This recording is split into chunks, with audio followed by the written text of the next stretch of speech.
যে সূরাগুলোকে আল্লাহ রাসূল সাল্লাল্লাহু আলাইহি ওয়াসাল্লাম বিশেষভাবে তেলাওয়াত করতে বলেছেন, তেলাওয়াত করবেন। সূরা কাহাফ জুমাবারে তেলাওয়াত করবেন। ফজরের পরে সূরা ইয়াসিন, মাগরিবের পরে ওয়াকিয়া পড়বেন, এশার পরে সূরা মুলক, রাতে ঘুমোতে যাওয়ার আগে সূরা বাকারার শেষ 2 আয়াত। মান কারাআ আয়াতাইন মিন আখিরি সূরাতিল বাকারাতি ফি লাইলাতিন কাফাতা। আল্লাহ নবী বলেন, যে ব্যক্তি রাতে ঘুমোতে যাওয়ার আগে সূরা বাকারার শেষ 2 আয়াত পরে ঘুমাতে যায়, ওই রাতের সেফটি সিকিউরিটি প্রোটেকশনের জন্য এই আয়াত দুইটাই যথেষ্ট হয়ে যায়। 3 কুল পড়বেন, 3 কুল।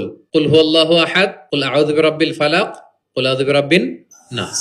3 কুল পড়বেন ফজরের পরে, মাগরিবের পরে, বিছানায় ঘুমোতে যাওয়ার আগে। আল্লাহ রাসূল সাল্লাল্লাহু আলাইহি ওয়াসাল্লাম এগুলো পরে হাত দিয়ে হাতে ফু দিতেন, লম্বা একটা ফু দিয়ে সারা শরীরে এরকম মেসেজ করতেন, মাস্তাতা, যতটুকু সম্ভব হয়।